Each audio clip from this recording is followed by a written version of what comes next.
আসসালামু আলাইকুম প্রিয় দর্শক, শুভেচ্ছা সব প্রত্যেককে আমি মাহবুব সৈকত আমন্ত্রণ জানাচ্ছি মাই টিভি সংলাপে।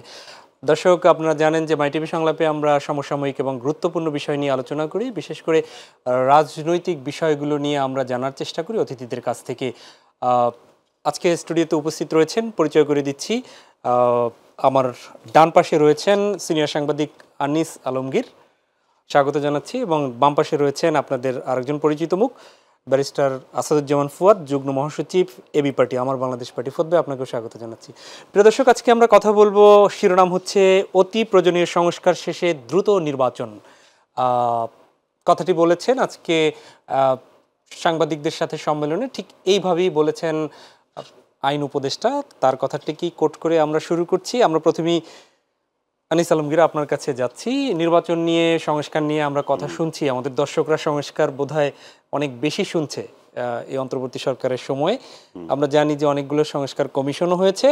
আজকে এসে সেখানে অতি প্রয়োজনীয় সংস্কার শেষে দ্রুত নির্বাচন।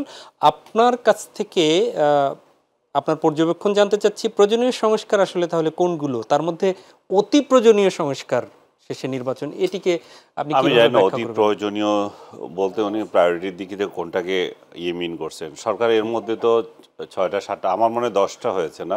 আপনি কয়টা দেখছেন? হ্যাঁ, কয়টা? 10টা 10টার মতো সংস্কার কমিশন গঠন করেছে এবং সবগুলোই তো অলমোস্ট তৈরি হয়ে গেছে। তারা সদস্য সংখ্যা কারা হবে, কি করবে, এগুলো মোটামুটি তৈরি হয়ে গেছে। এবং আমাদের নিজেদেরও আকাঙ্ক্ষা, আমি গতকাল তথ্য উপদেষ্টার একটা স্টেটমেন্ট দেখলাম যে সংস্কার ছাড়া নাই। তো আমরাও এটাতে বিশ্বাস করি যে ইউনূস সাহেবের সরকারকে জনগণ চাচ্ছে কি জন্য? একটা সরকার থেকে আরেকটা সরকারকে ক্ষমতা হস্তান্তরের জন্য নয়, একটা যত তাড়াতাড়ি একটা নির্বাচন দিয়ে আমরা এমন একটা পরিবেশ তৈরি করতে চাই না যেখানে আবার এই প্রয়োজনীয়তাগুলো দেখা দেব, আবার মানুষকে রাজপথে নামতে হবে।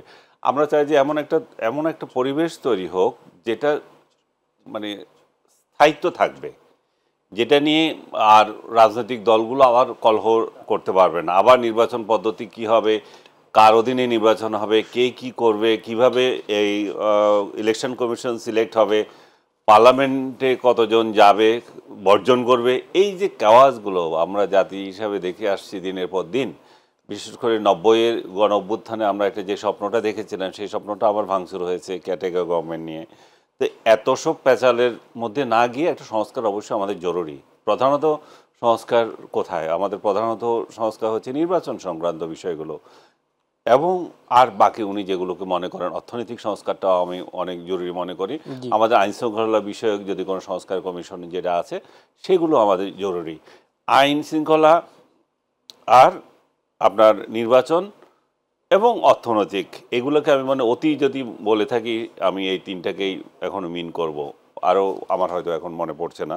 তো এই সংস্কারগুলো জরুরি। সংস্কার করে তারপরে নির্বাচন দিক। এখন সংস্কারের, আমি আপনাকে বোধহয় আরও একদিন বলছিলাম, সংস্কার তো আমি অনন্তকালও করতে পারি, সংস্কার 3 মাসও করতে পারি। আসলে আমি কী চাচ্ছি, আমার টাইম ফ্রেম কী? আমাদের নির্বাচন ট্রেন্ড বলতেছে যে শুরু হয়ে গেছে, ওকে, যাত্রা শুরু হয়ে গেছে, এখন কোথায় থামবে সেটা তো আমাকে বলতে, গন্তব্য ঠিক করে দিতে হবে। অনন্তকালের জন্য একটা অনির্বাচিত সরকার থাকতে পারে না। হ্যাঁ, এই অনির্বাচিত সরকারকে এখন হয়তো ভালো লাগছে, কয়দিন ভালো লাগবে? কারণ তার জবাবদিহিতা কোথায়? যারা নির্বাচিত, যারা জনপ্রতিনিধি হিসেবে আসবেন, তার যত খারাপ রাজনৈতিক দল হোক, সেটা আওয়ামী লীগ থেকেও খারাপ রাজনৈতিক দল হোক, তার একটা কমিটমেন্ট থাকে, তার একটা জনগণের কাছে যেতে হয়, জনগণের কাছে যেতে হয়। এখন বলবেন যে আওয়ামী লীগ তো জনগণের কাছে যায় নাই বলে তো তাদের এই পরিণতি হয়েছে। কিন্তু আমরা যদি নির্বাচন বিশ্বাস করি, আমরা যদি ক্ষমতা বদল যদি নির্বাচনী মাধ্যমে হয়ে থাকে, তার মানে হচ্ছে যে আমার কাছে, আমি ভোটার হিসাবে আমার কাছে আপনাকে আসতে হবে। আর আমার কাছে যখন আপনাকে আসতে হবে, আপনার কিছু একটা জবাবদিহিতা থাকবে। তো আমরা এমন একটা সরকার চাই, এবং নির্বাচিত সরকারের হাতেই ক্ষমতা যাক, সে যেই আসুক, জনগণ যাকে পছন্দ করে, কিন্তু সে প্রক্রিয়াতে জনগণ যাতে ভোট দিতে পারে, এই ভোটের অধিকার যাতে প্রতিষ্ঠিত হয়, যাতে এখানে কালো টাকার মালিকগুলো আবার না এসে যায়, যাতে আওয়ামী লীগের যে সমস্ত দুর্বৃত্তদেরকে আমরা কথা বলি একদম চিহ্নিত করে করে, সেই দুর্বৃত্তগুলো যদি আবার এখানে সুযোগ না পায়। তাই বলে আমি আওয়ামী লীগকে রাজনীতি থেকে নিষিদ্ধ করার কথা বলছি না। আমি বলছি যে আওয়ামী লীগ কেন, অন্য দলেরও যে দুর্বৃত্তগুলো থাকে, সেগুলোও যাতে নির্বাচনে প্রক্রিয়ায় অংশ জনগণ যাতে ওদেরকে প্রত্যাখ্যান করার সুযোগ থাকে সেই প্রক্রিয়াটা তৈরি করতে হবে। জি, নিশ্চয়ই আপনার কাছে ফিরবো ব্যারিস্টার আসাদুজ্জামান ফুয়াদ, আপনার কাছে ফিরি ঠিক একই রকম প্রশ্ন নিয়ে। অতি প্রয়োজনীয় সংস্কার, এগুলো আসলে প্রয়োজনীয় সংস্কার শুনছিলাম, এখন প্রয়োজনীয় আর অতি তো কাছাকাছি, প্রয়োজনীয়ের সাথে একটা হয়তো আগে একটা অতি যুগ হয়েছে।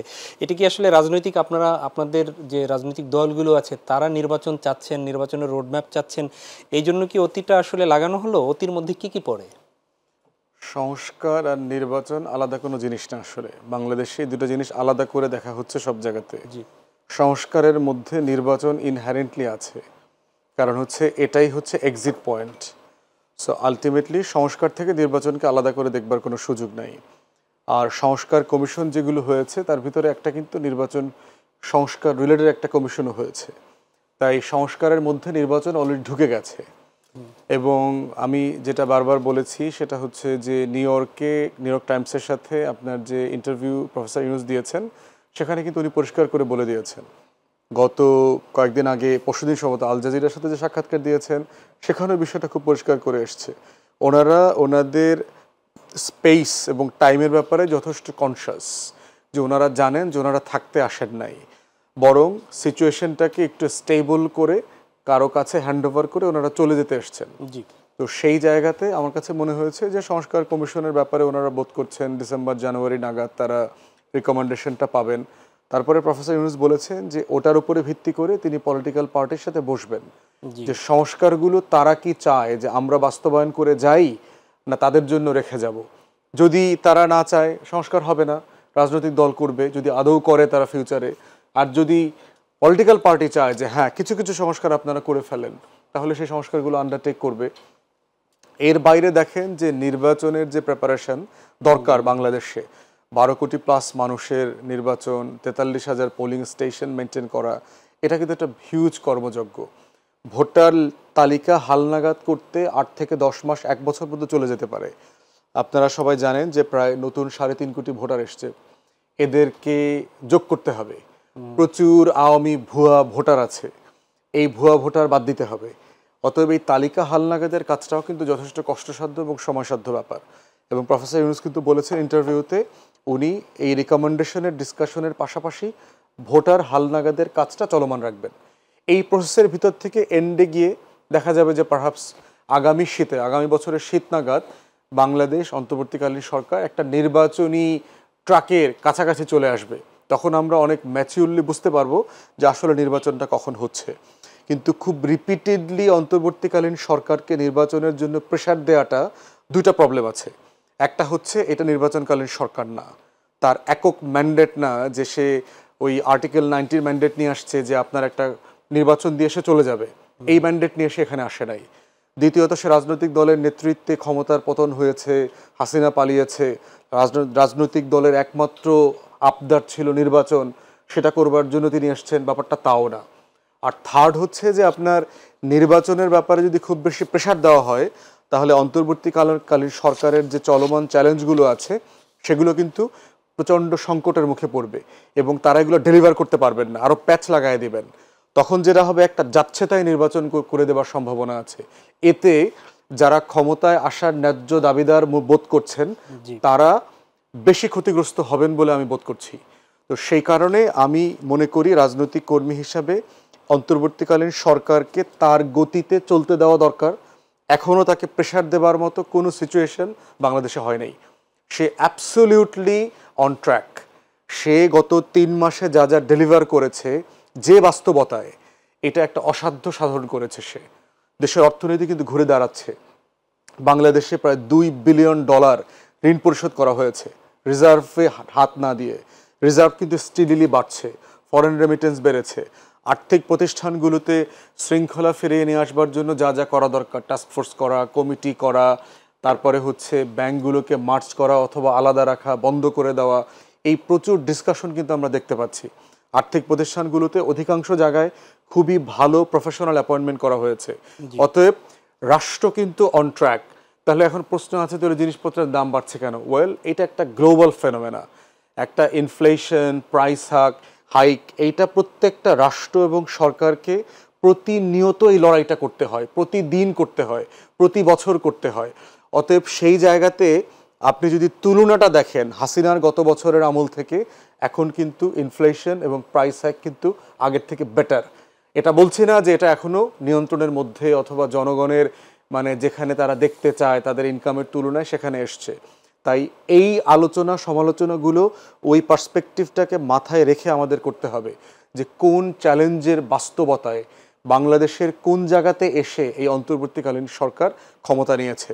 অতএব তাকে প্রেশার দেওয়ার মতো কোনো ঘটনাই বাংলাদেশে এখনো ঘটে নাই, বরং আমরা বোধ করছি তাকে গাইড করা দরকার, রিকমেন্ডেশন দেওয়া দরকার, ক্রিটিক্যালি পরামর্শ দেওয়া দরকার, তার কাছ থেকে তাকে চাপে রাখা দরকার ডেলিভার করবার জন্য, তাকে তার কাছ থেকে ডাইভার্ট করবার জন্য না।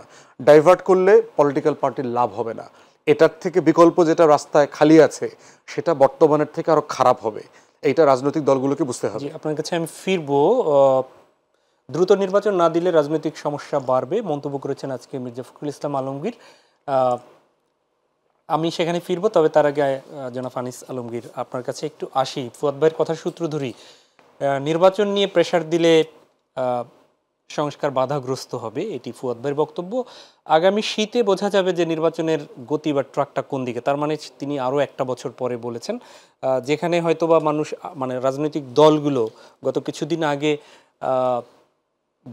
মনে করেছিল যে 1-1.5 বছরের মধ্যে হয়তো নির্বাচনের একটা হতে পারে, এরকম একটা আভাস পাওয়া গিয়েছিল। সেখানে ফুয়াদ ভাই বলছেন যে আগামী 1 বছর পরে হয়তো বোঝা যাবে যে কি অবস্থা এইটা, এবং অন্তর্বর্তী সরকার অসাধ্য সাধন করেছেন, 2-3টা বিষয় তিনি বলেছেন। আপনি কিভাবে দেখছেন বিষয়গুলো? অসাধ্য সাধন করেছে এটা এখনো দৃশ্যমান না। সবচেয়ে বড় বিষয় হচ্ছিল উনি যেটা উল্লেখ করেছেন যে দ্রব্যমূল্যের যে বিষয়টা, জনগণ দেখে কে ক্ষমতা আছে, তার থেকে হাসিনা গেল না কাজলে আসলো, খালেদা আসলো, এগুলো জনগণ আসলে খুব বেশি কেয়ার করে না। আপনি যদি খুব তৃণমূল পর্যায়ে যান, আমরা শুধু ঢাকা শহরে বসে বসে এগুলো বড় বড় কথা বলি।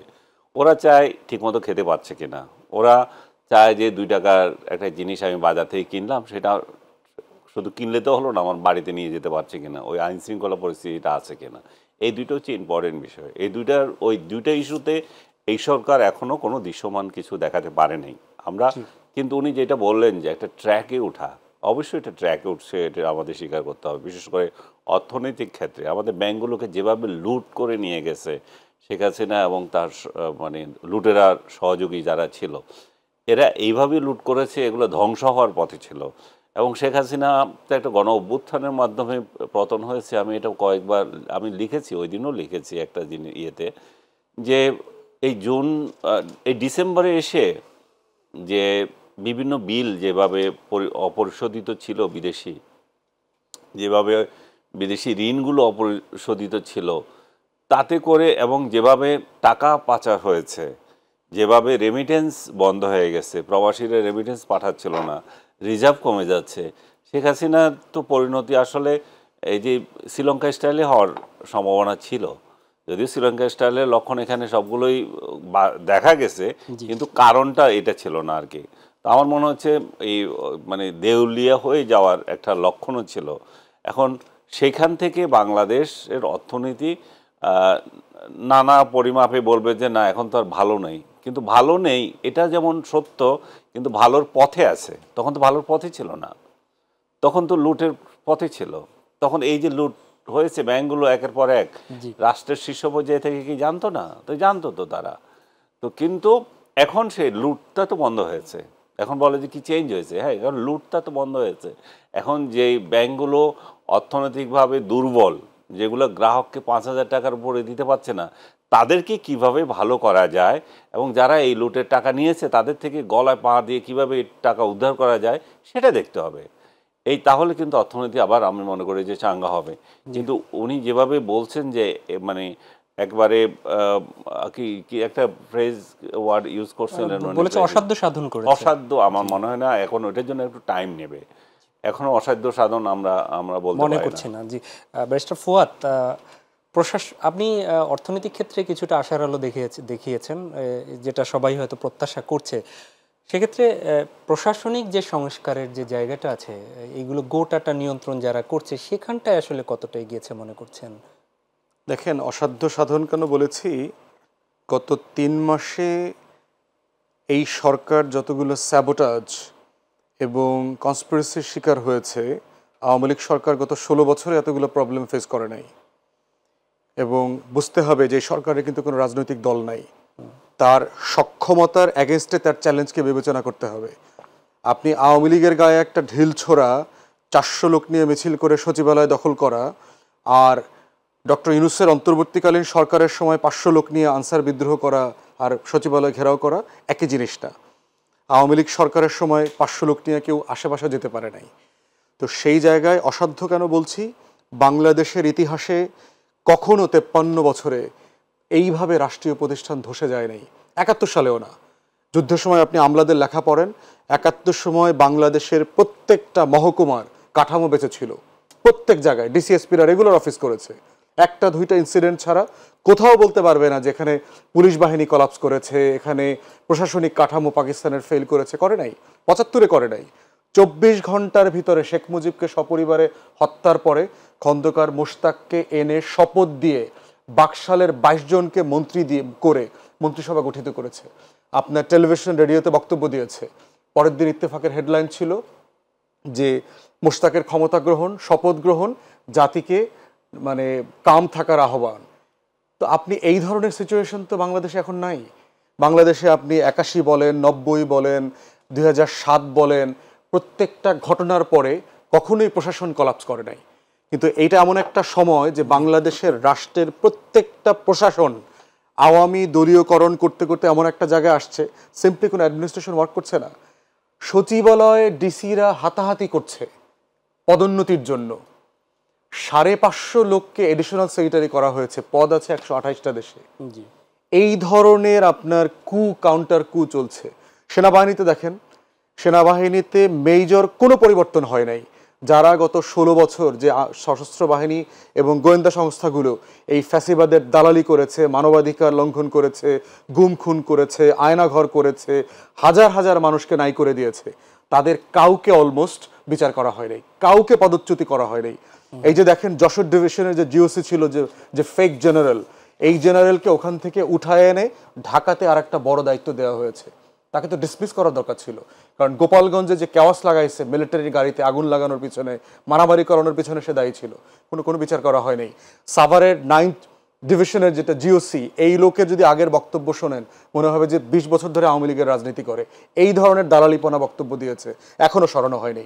টোটাল যে মিলিটারি অ্যাপারেটাস আছে প্রত্যেকটা এখন আওয়ামী ফ্যাসিবাদের দখলে আছে, সরাতে পারছেও না, চেষ্টা করেও পারতেছে না। গোয়েন্দা সংস্থা এখানে সেখানে দেখবেন, ঢাকা থেকে কুমিল্লা, কুমিল্লা থেকে চট্টগ্রাম, চট্টগ্রাম থেকে সেখানে, এই লেভেলের গুন্ডামি চলতেছে প্রশাসনে। টোটাল ক্যাওটিক সিচুয়েশনের জায়গাতে কোনো ডিসিশন এনফোর্স করতে পারছে না। সেনাবাহিনীর জুনিয়র অফিসাররা আমাদেরকে বলেছে যে আপনার ক্রাইম হচ্ছে, দখল হচ্ছে, তাদের কাছে সাহায্য চাওয়া হচ্ছে, বলা হচ্ছে যে কমান্ডিং অফিসার অনুমতি দিচ্ছে না। কেন দিচ্ছে না? বস্ত আওয়ামী লীগের দালাল।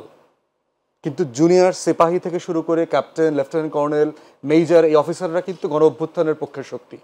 তাহলে এই লেভেলের স্টেট অ্যাপারেটাস যে কলাপস করেছে, সেখান থেকে দেখতে হবে যে অন্তর্বর্তীকালীন সরকার ফাংশন করছে কিনা। রাষ্ট্র কাঠামো তো কিছু বেঁচে নাই, আমার সচিবালয় নাই। বাংলাদেশের ইতিহাসে কখনো ঘটে নাই যে আমার নির্বাচিত স্থানীয় সরকার নাই, যে আমি আলোচনায় ইউনিয়নে নাই, উপজেলায় নাই, পৌরসভায় নাই, সিটি কর্পোরেশন নাই। আপনি সার্ভিস ডেলিভারি কিভাবে করবেন? কোনো অ্যাকাউন্টেবিলিটি নাই। এই জন্য বলছি অসাধ্য সাধন করেছে। নিশ্চয়ই আমরা এই আলোচনার বাকি অংশ আমাদের বিরতিতে যেতে হচ্ছে, তারপরে ফিরবো। এতক্ষণ আসলে আশার কথা বলেছেন অর্থনৈতিক সেক্টরে, প্রশাসনিক সেক্টরে গিয়ে আপনি একটু হতাশার কথা বললেন। কি করে উত্তরণ করা যাবে সেই আলোচনায় ফিরবো, তবে একটা বিরতি থেকে ফিরে। প্রিয় দর্শক, নিচ্ছি ছোট্ট একটা বিরতি, সঙ্গেই থাকুন।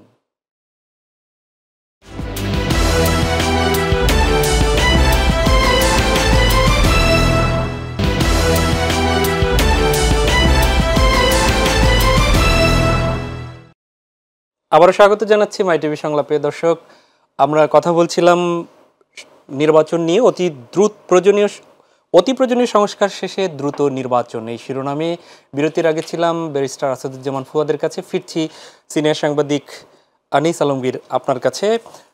প্রশ্ন হচ্ছে, আপনি আপনার যখন কথা বলেছিলেন এর আগে, তখন বলেছেন দুর্বৃত্তরা যেন সুযোগ না পায়। সেই বিষয়টি কি আপনার প্রত্যাশা, নাকি সংস্কারের মধ্যে এমন কিছু কি আসলে ক্লজ থাকবে? কিভাবে সেটি নিশ্চিত করবেন? এই বদি ফদি যারা আছে এগুলো যদি আবার নির্বাচিত হয় তো তাহলে আর সংস্কারের দরকার কি, আর ইলেকশনেরও দরকার কি? এটা তো এক বদি যাবে আরেক বদি আসবে, এটা তো আওয়ামী লীগের বদি যাবে বিএনপির বদি আসবে, তাই তো, বা অন্য দলের আসলো। তো আমরা চাই যে সেরকম দুর্বৃত্ত যাদের সাথে জনগণের সম্পর্ক নাই, যাদের কোনো পড়াশোনা নাই, যারা যারা এইটাকে মনে করে আপনার এই পার্লামেন্টে যাওয়াটাকে একটা হাতিয়ার টাকা ইনকামের, তো সেই ধরনের লোকদেরকে যদি আপনি আবার সংসদে পাঠান তাহলে তো গুণগত কোনো পরিবর্তন হলো না। এখানে যাতে সৎ লোকেরা যাইতে পারে, এখানে যাতে রাজনীতিবিদরাই যাইতে পারে, কারণ এখানে রাজনীতিবিদ দরকার আছে, এখানে না আপনার ব্যবসায়ী না। এর আগে তো এটা ব্যবসায়ী ক্লাবে পরিণত হয়েছিল। শেখ হাসিনা তো অলমোস্ট এটাতে এমন অবস্থা করেছে 2/3 হয়ে গেছে ব্যবসায়ী। প্রফেশনে যদি যান, আর 1/3 ছিল রাজনীতিবিদ। প্রফেশনে যদি এটা যদি গুরুত্বপূর্ণ হয় তো সেখানে কি সমস্যা দেখা দেয়? সমস্যা দেখা যায় যে যারা ব্যবসায়ী ক্লাবের লোকজন তারা তাদের স্বার্থ সংশ্লিষ্ট বিষয়গুলোকে নিয়ে পার্লামেন্টে নিয়ে আসবে, তারা তাদের অনুকূলে পলিসি করবে, তাতে জনগণের কোনো লাভ হয় না। নিশ্চয়ই। কিন্তু রাজনীতিবিদ যতই খারাপ হোক সে জনগণের কথা বলার চেষ্টা করবে, কারণ জনগণের কাছে তাকে যেতে হয়। তার অবশ্যই তারও দুর্নীতি লিপ্সা থাকে, কিন্তু ব্যবসায়ীদের মতো সে পলিসি চেঞ্জ করে এমন কিছু দুর্নীতি করতে পারে না। এটা অনেক বিতর্ক আছে। মোট কথা হচ্ছে যে আমি যেটা বলতে চাই সেটা হচ্ছে যে দুর্বৃত্ত লোক যাতে এটা পার্লামেন্টে না যেতে পারে, সেটা যে দলেরই হোক। সেটা কি দল নিশ্চিত করবে? তাহলে তো দলের ম্যানিফেস্টো শুধু দলের আচরণই পরিবর্তন করতে হবে, নাকি সংস্কারের জায়গায় সেটি নিশ্চিত আসলে করবে কি করে? সে দুর্বৃত্ত কিনা সেই নিশ্চয়তা কিভাবে আপনাকে তার অতীত দিয়ে দেবে, গত কয়েকটা নির্বাচনের ট্র্যাক রেকর্ড দেখবে, তার হাল ট্রুথ কমিশন বের করবে যারা অতীতে সংসদই ছিল এবং যারা যেতে চায় তাদের এমন একটা প্রক্রিয়ার মাধ্যমে তাকে দল নিয়োগ দিতে হবে যার এই কোয়ালিটি আছে, যার এতটা মামলা খায় নাই, যে খুনের জড়ায় নাই, যে ব্যাংক লুটেরা না, এই যে তথাকথিত ঋণ খেলাপি যেগুলো হচ্ছে 2 টাকা দিয়ে আবার ঠিক করে ফেলা, এই ক্রাইটেরিয়াগুলো যদি আপনি ঠিক করেন, তার রাজনৈতিক ইতিহাস কি? সে একটা রাজনৈতিক দলের সদস্য, কালকে এসে আজকে আমলাতন্ত্র থেকে বিদায় নিচ্ছে, 2 দিন পরে এসে সে রাজনীতিবিদ হয়ে যাচ্ছে, আজকে সারা জীবন আপনি ব্যবসা করে যাচ্ছেন কিন্তু টিকিট কেটে আপনি হয়ে যাচ্ছেন, সেইগুলোকে প্রতিরোধ করতে হবে। এখন সেটা কোন পদ্ধতিতে করবে আমি ঠিক ডিটেলসে বলতে পারবো না, সেটা যারা এই সংক্রান্ত আইন করবে তারা করবে। এখন একটা কথা খুব প্রচলিত হচ্ছে যে হিসাবে ভোট দেওয়া, এই যে পার্সেন্টেজ হিসাবে পার্লামেন্টে যাওয়া, সংখ্যানুপাতিক যদি যাওয়া, সেটাও আমি খুব খারাপ চোখে দেখি না, কিন্তু এখানেও নেগেটিভ অনেকগুলো থাকে। আমরা যদি সংখ্যানুপাতিক হিসাবে যদি যাই, চিন্তা করে দেখি, তাহলে যদি আমাদের এই যে মহিলা সংসদগুলো যেগুলো ছিল এগুলো কিন্তু সংখ্যানুপাতিক হারেই কিন্তু পার্লামেন্টে গেছে, তাই না? যে দলের যত সংখ্যা পাচ্ছে তার ভিত্তিতে, কিন্তু সেখানেও কি আমরা সঠিক ক্যান্ডিডেট দিতে পেরেছি? না। সেখানে আমরা দেখা গেল যে রাশেদ খান মেনন, সে একটা ছোট দল, তার এই ছোট দলেরও একটা যখন সদস্যপদ পাচ্ছে সেটা তার স্ত্রীকে দিয়ে দিচ্ছে, কিন্তু তার ওইখানে দীর্ঘদিন তার সঙ্গে রাজনীতি করছে, সংগ্রাম করছে, তারা যাচ্ছে না। তার মানে কি এইখানেও স্বৈরতন্ত্র আছে, ছোট আর বড়, এখানেও চয়েসের ব্যাপারে ঠিক নাই। তাহলে এইগুলোকে কিভাবে আমি আগে প্রজেক্ট করতে হবে? তাহলে আমি যদি সংখ্যাতত্ত্বে যাই, তাহলে আমার কতজন এখানে, আমার কারা কারা আমার সদস্য হবে সেগুলো আগে ডিক্লেয়ার করতে হবে। আমি জানি না ডিটেলস, এটার জন্যই তো সংস্কার কমিশন, এটার জন্যই তো নির্বাচন কমিশন ঠিক করবে এটা কিভাবে করতে হয়। ধন্যবাদ ব্যারিস্টার ফুয়াদ। পারিবারিক লিমিটেড কোম্পানি রাজনৈতিক দলগুলো হয়ে যাচ্ছে এরকম একটি ইঙ্গিত আনিস আলমগীর দিলেন। অনেকগুলো প্রত্যাশার কথাই বললেন, কিন্তু এই প্রত্যাশা আসলে পূরণ কিভাবে হবে? সংস্কার কমিশন আসলে কি আইনের বলে আপনি মানসিকভাবে ভালো না খারাপ সেটি নিশ্চিত কিভাবে দিবে? কিভাবে বৈষম্যমুক্ত দেশ গড়তে এই জনপ্রতিনিধিরা যে ভালো হবে সেই নিশ্চয়তা কিভাবে আপনি দিবেন রাজনৈতিক কর্মী হিসেবে? দেখেন, একটা জাতি হয়ে উঠবার একটা লম্বা লড়াই লাগে। সাডেনলি 9 মাসে জাতি হয় না। বাংলাদেশের যে আওয়ামী, বাম এবং কলকাতার ডিসকোর্স যেটা আমাদেরকে চাপিয়ে দেওয়া হয়েছে, এটা বোঝানো হয়েছে যে আমরা আসলে কিছুই ছিলাম না, সাডেনলি 71 সালে একটা জাতি আকারে আমরা দুনিয়াতে নাজিল হয়েছি। বাস্তবে এভাবে জাতি হয় না। একটা জাতি হবার জন্য শত শত বছরের, হাজার হাজার বছরের লড়াইয়ের ইতিহাস লাগে, এবং সেটা আমাদের আছে। তো এই জন্য জাতি হয়ে উঠবার, দেশের মানুষকে নাগরিক বানাবার যে লড়াইটা, এই লড়াইটা আমরা কখনো করি নাই এখানে। এখানে সিম্পলি হচ্ছে একটা রাজা প্রজার সম্পর্ক তৈরি হয়েছে, যেটা দেখলাম যে ধরেন ৭১ সালে আওয়ামী রাজবংশের শাসন তৈরি হয়েছে। ৫৩ বছরে ৩-৪টা পরিবার, এবং জাতীয়ভাবে এবং স্থানীয়ভাবে এরকম শত শত রাজপরিবার, উপরাজ পরিবার, সহকারী রাজপরিবার তৈরি হয়েছে। এই রাজপরিবারের রাজনীতির জায়গা হচ্ছে দেশের মানুষ নাগরিক না। সেই জন্য ভোটের আলোচনা যখন আসে বাংলাদেশে, দেখবেন যে অধিকাংশ সময় আলোচনাটা স্বচ্ছ ব্যালট নাকি ইভিএমে হবে, কখন হবে ভোট, শীতে হবে না বসন্তে হবে, কটার সময় সেন্টার ওপেন হবে, কটায় বন্ধ হবে, একদিনে হবে না একাধিক দিনে হবে, এই ধরনের কিছু অপ্রয়োজনীয় এবং সেকেন্ডারি ডিসকাশন হয় দেখেছি। ভোটার হালনাগাদ করা, এই আলোচনাগুলোতে আমাদের ভোটটা স্টাক হয়ে যায়। আমাদের ভোটের সবচেয়ে বড় আলোচনা হচ্ছে আপনার আসলে ভোটার আছে কিনা। আপনার তালিকাতে নির্বাচন কমিশন যে বলছে যে আমার 12,10,00,000 ভোটার আছে, কিসের ভিত্তিতে তারা ভোটার? শুধু বয়স 18? এতটুকু দিয়ে কি একজন মানুষ একটা রাষ্ট্রের মতামত দিতে পারে রাষ্ট্রে? এখন প্রশ্ন হচ্ছে তাহলে কি আপনি কাকে ভোটার বানাবেন? প্রসেস কি হবে? প্রসেস হচ্ছে যে এই মানুষগুলো কি ভোটার বানাইতে হবে চিন্তায়, মননে, কর্মে, আচরণে, একটা কালচার, পলিটি আকারে তাকে কিভাবে দাঁড় করানো যায়, সেটার একটা মোক্ষম সুযোগ আসছে ইলেকশন কমিশনের মাধ্যমে। যে বাংলাদেশে ভোটার হওয়াটা মানে কি, এটা লিফলেট তৈরি করতে হবে, এটা প্রোটোকল তৈরি করতে হবে, টেলিভিশনে, গণমাধ্যমে, পত্রিকাতে বিতর্ক তৈরি হতে হবে, আলাপ করতে হবে, কলেজ বিশ্ববিদ্যালয়গুলোকে মোবিলাইজ করতে হবে।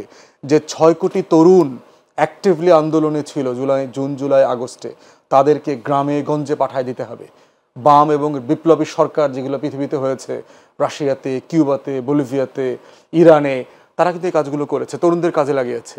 আপনার বর্তমানে যে মিস্টার শি আছেন, চায়নার যিনি প্রেসিডেন্ট আছেন, তিনি কিন্তু লম্বা সময় আপনার নির্বাসনেও ছিলেন, ভুল করেছেন, তাকে শাস্তিতে নির্বাসনে পাঠানো হয়েছিল। এবং নির্বাসনের সিলেবাস আছে, যে নির্বাসন ব্যাপারটা এমন না আপনি জেলে আছেন, খায়া ঘুমায়া কিছু কাজ টাজ করলেন, বাগান করলেন, তেমন না। না, সেটি তো দীর্ঘমেয়াদী আপনি বলছেন এই পরিকল্পনা। এটা এখনই করতে হবে, এটা আজকে থেকে শুরু করতে হবে নির্বাচন কমিশনের মাধ্যমে। নির্বাচন কমিশন যদি এই প্রোটোকলটা শুরু করে, আগামী 1 বছর, 1.5 বছর পরে, 2 বছর পরে যে নির্বাচনটা হবে, সেখানে আপনি হয়তো 30% অ্যাচিভ করে ফেলবেন। এর পরের 5 ইয়ার্সে আপনি 70% অ্যাচিভ করে ফেলবেন। কিন্তু লড়াইটা আজকে শুরু হইতে হবে। আমার প্রান্তিক জনগোষ্ঠী জানে না ভোটার হওয়াটা মানে কি। আমি যে বিভিন্ন দেশে, বিভিন্ন জেলাতে সফর করেছি, আপনার স্থানীয় প্রতিনিধিদেরকে আমি এই কথাটা বারবার জিজ্ঞেস করেছি, যারা নির্বাচিত চেয়ারম্যান, মেম্বার, যে আপনারা নির্বাচনে দাঁড়াচ্ছেন, এমন একটা লিফলেট করলেন, এলাকার বাজারে জানায় দিলেন, এর বাইরে, এবং আপনি নির্বাচিত হলে কি করবেন সেটাও বলে দেবেন, কিন্তু কাউকে টাকা দিবেন না, বিকাশ করবেন না, নগদ করবেন না, অটো পাঠাবেন না, বিরিয়ানি খাওয়াবেন না, ফুসপানি, পান, বিড়ি, সিগারেট কিচ্ছু দিবেন না। কোনো লোক বাড়ি বাড়ি গিয়ে ক্যাম্পেইন করবে না, শুধু লিফলেট পৌঁছে যাবে যে উনি নির্বাচনে দাঁড়িয়েছে, আপনারা নিজ দায়িত্বে নিজের টাকায় অটো ভাড়া করে শীতের সকালে আধা লুঙ্গি পরে ভোট দিতে আসবে। এমন জনগোষ্ঠী কত? কেউই 5, 7, 10% বেশি বলে নাই। তাহলে আপনার নির্বাচনে 87% ভোট কোত্থেকে আসে? 73%, 63%, 69%। আনন্দ ঘন পরিবেশে কুদ্দুস বয়াতি আর মমতাজের গান শুনতে শুনতে সবাই নির্বাচনে ভোট দিতে চলে যায়। কেন আনন্দ ঘন পরিবেশে নির্বাচন হবে কেন? নির্বাচন তো মজা, ফান ব্যাপার না? নুসরাত ফাতে আলী খানের কাওয়ালি সন্ধানা, নুরা ফাতেহের নাচের সন্ধানা, শাহরুখ খানের মুভি না এটা? এটা আনন্দ ঘন পরিবেশে হবে কেন? ফান্ডামেন্টালি রং এটা বাংলাদেশে, কালচারালি এই জিনিসটা আমরা তৈরি করতে পারি নাই। নির্বাচন ইজ সিরিয়াস বিজনেস।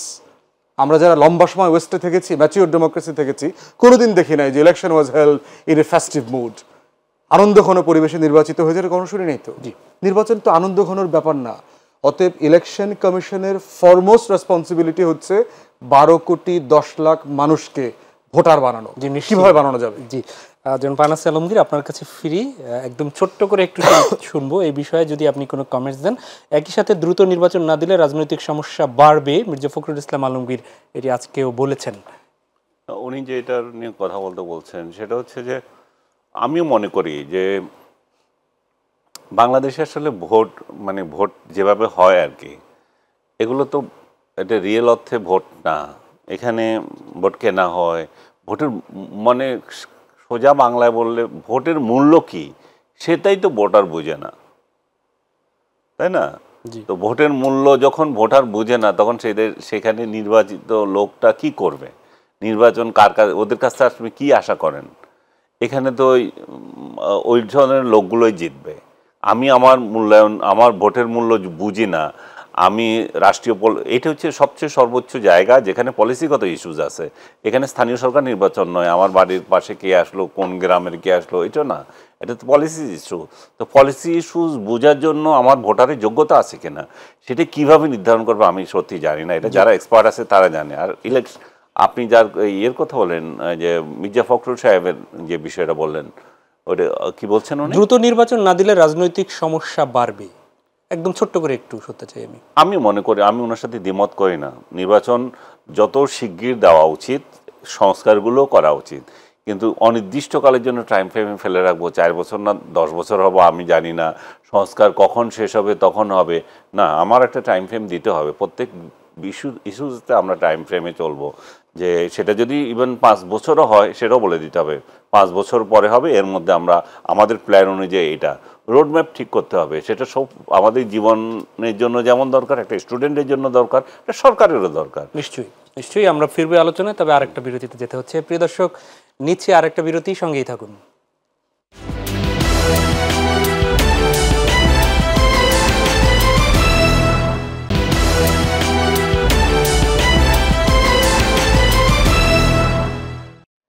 আবারও স্বাগত জানাচ্ছি মাই টিভি সংলাপে। দর্শক, বিরতির আগে আমরা শুনছিলাম সিনিয়র সাংবাদিক আনিস আলমগীরের কথা বলছিলাম অতি প্রয়োজনীয় সংস্কার শেষে নির্বাচন এই প্রসঙ্গে এবং দেশের সমসাময়িক বিষয়গুলো নিয়ে। ফিরছি আসাদুজ্জামান ফুয়াদ আপনার কাছে। আমরা আসলে আজকে গতকালকে আন্তর্জাতিক অপরাধ ট্রাইব্যুনালে বেশ কয়েকজন মন্ত্রী সহ আটককৃত অনেককে, হাই প্রোফাইলকে তোলা হয়েছিল, আপনি জানেন।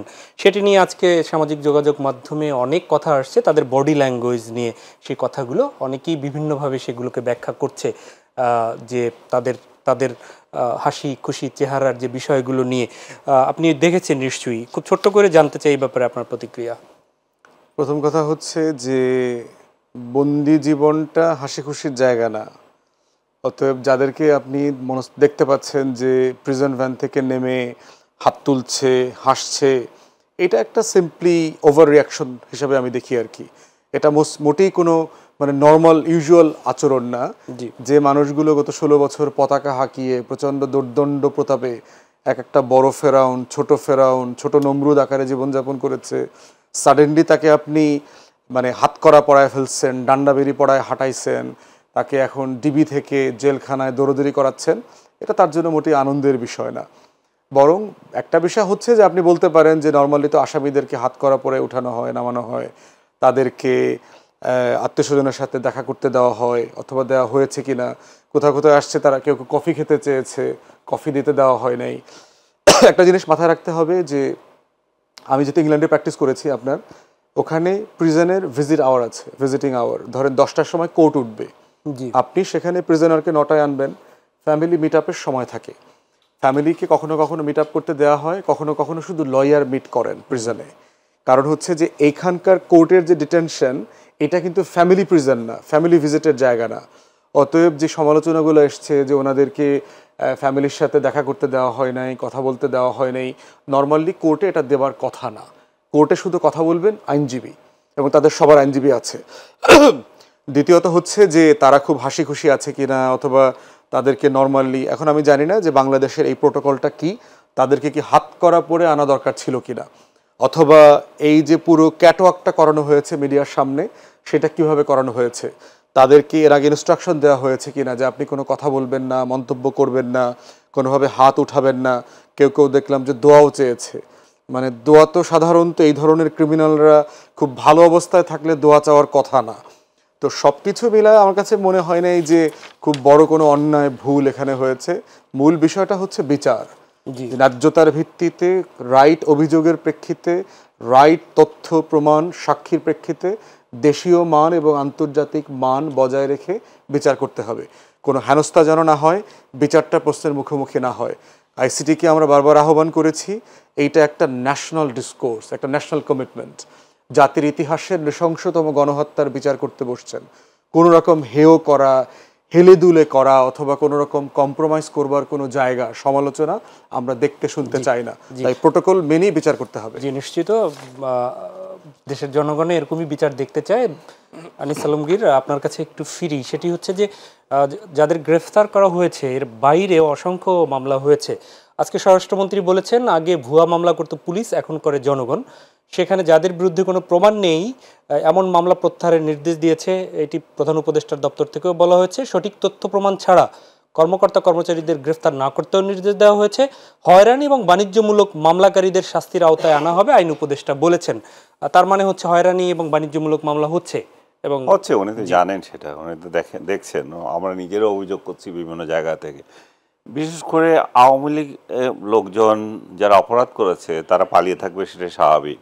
কিন্তু যারা নিরপরাধ তাদেরকেও নানা জায়গা থেকে হুমকি, যে তোর নামে মামলা দিচ্ছি। এই যে মামলার যে একটা আতঙ্ক, এটা তো বিরাট এক আতঙ্ক, মামলার আতঙ্ক এবং একটা বাণিজ্য। এটা দিয়ে আপনি তার ফ্যামিলিকে হেনস্থা করছেন, তাকে অর্থনৈতিকভাবে করছেন, স্বীকার করছেন। আমি নাম বলবো না, ওনাদের সুপ্রিম কোর্টের একজন টপ লেভেলের আইনজীবী, আমার তার জুনিয়রের সঙ্গে দেখা হয়েছে, বললো যে তার থেকেও চাঁদাবাজি করছে, যে মামলায় তাকে মামলা থেকে রক্ষা করবে। উনি হয়তো চেনেন তাকে। তো তাহলে আর সাধারণ মানুষের কি হবে? আপনি এই জায়গাগুলো কি গণমাধ্যম তুলে ধরার কি সুযোগ আছে? আমি একদম ছোট সময়, গণমাধ্যমে অবশ্যই তোলার সুযোগ আছে, সেই সাহসিকতা কি গণমাধ্যম দেখাবে কিনা? আগামীর যে সংস্কার, সেই সংস্কারে গণমাধ্যম, আমি জানি না। গণমাধ্যমে সবসময় একটা জিনিস হয়, যখন শেখ হাসিনার আমল ছিল তখনও তার বিরুদ্ধে যে না আমরা কথা বলতে পারছি না। আরে কোন কথা বলতে গিয়ে তোমার সমস্যা হয়েছে তুমি একটু দেখাও, যে আমরা এই কথা বলতে চেয়েছিলাম আমার দিনে। আসলে গণমাধ্যম নিজেই জানে না কোনটা দেখাতে হবে, কোনটা দেখানো তার অধিকার আছে, কতটুকু দেখাতে পারে। সে একটা কি বল, আবালি শব্দটা এখানে যায় কিনা জানি না, সেগুলোকে দিয়ে যদি সে দেখাতে চায় তাহলে এখানে খেলতে পারবে না। সে সরকারের বিধি নিষেধ মেনেই এমন সব রিপোর্ট করতে পারে যেটা কাঁপিয়ে দিতে পারে। শেখ হাসিনার আমলে যত দুর্নীতি রিপোর্ট হয়েছে, আমি তো দেখি নাই যে কোন দুর্নীতি বিরুদ্ধে রিপোর্ট করার জন্য তিনি ব্যবস্থা নিয়েছেন। উনি অনেক রিপোর্টের ব্যাপারে অনেক হতে পারে, অনেক আছে, বিশেষ করে পলিটিক্যাল রিপোর্টগুলোর ব্যাপারে তার মাথা ব্যথা ছিল। কিন্তু দুর্নীতি করছে কোনো একজন পার্সন, এটা বন্ধ করতে হবে। এটা সরকারের তরফ থেকে আসে না, হয়তো কোনো এজেন্সি থেকে এসছে, হয়তো অন্য কেউ করেছে, যাকে আবার ওই লোকেই হয়তো নিয়োগ করেছে। কিন্তু আমরা সব কিছুটা সরকারের উপরে চাপিয়ে দিই।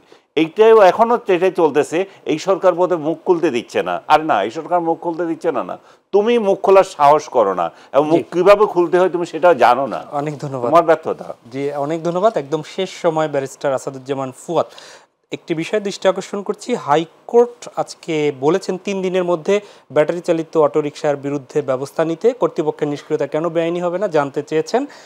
একই সাথে পাকিস্তান থেকে পণ্যবাহী জাহাজের অস্ত্র আমদানির গুজব রটনাকারী দেশের শত্রু, ভারতীয় মিডিয়া মিথ্যা প্রচার করছে, স্বরাষ্ট্র উপদেষ্টা বলেছেন। দুটো মিলে আমি আসলে 2 মিনিট সময় দিতে পারবো। দেখেন, প্রথমটার বিষয় হচ্ছে যে বাংলাদেশে লক্ষ লক্ষ প্রান্তিক জনগোষ্ঠী ব্যাটারি চালিত রিক্সা করে উপার্জন করেন।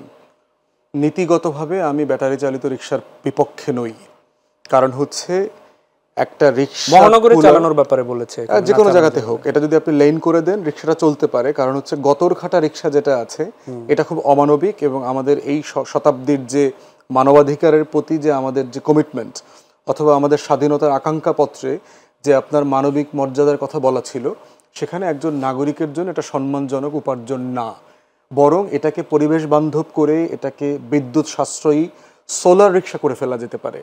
সেখানে আপনার ব্যাটারির মাধ্যমে চার্জ করতে গিয়ে ইলেকট্রিসিটির উপরে যে প্রেশারটা পড়ছে সেটা আপনি সেভ করতে পারবেন।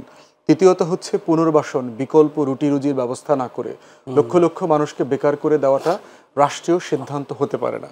পাকিস্তানের সাথে আমাদের সম্পর্ক ছিল, থাকবে, যেভাবে ভারতের সাথে আছে। পাকিস্তান রাষ্ট্রের সাথে আমাদের প্রতি বছরের ব্যবসা বাণিজ্য $1 বিলিয়ন। প্রশ্ন হচ্ছে এই ব্যবসা তো চলছে, আগে জাহাজটা দুবাই হয়ে আসতো, কারণ হচ্ছে বাংলাদেশ সরকার অ্যালাউ করে নাই।